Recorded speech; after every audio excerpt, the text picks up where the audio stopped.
Channel को subscribe करना ना भूलें और हमारे ताज़ा वीडियो सबसे पहले देखने के लिए बेल आइकन को दबाएं।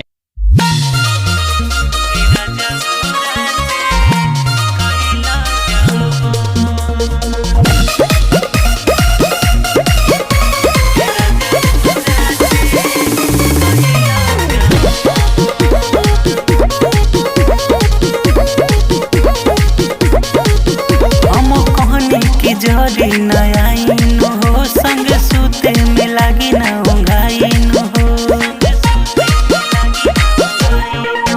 हम कहने की जरी नयाइन हो संग सुते में लागी ना उंगाइन हो। जनते रहे गड़बड़ होई बढ़त रहे धड़कन दर्द करे अलंगे अलंगे रजाऊ कैला जवान दर्द करे अलंगे अलंगे रजाऊ राते कैला जवान।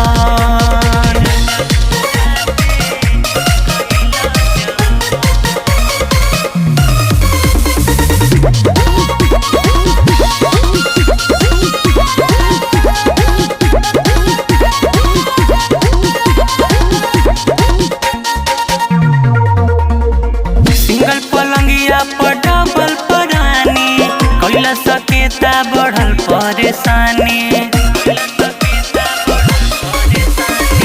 सिंगल पलंगिया पर डबल परानी कैला सकेता बढ़ल परेशानी।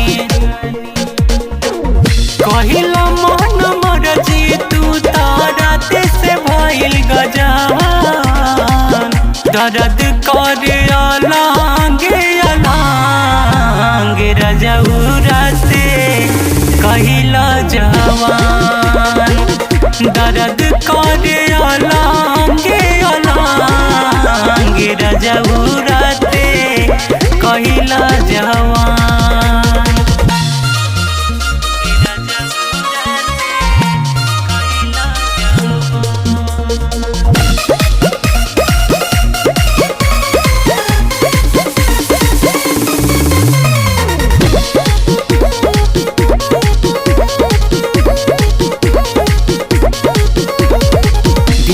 चार बेरी चाहे लदाबल देख ले भसुर जी लाज बड़ी लागल। दिनों में चार बेरी चाहे लदाबल देख ले भसुर जी लाज बड़ी लागल।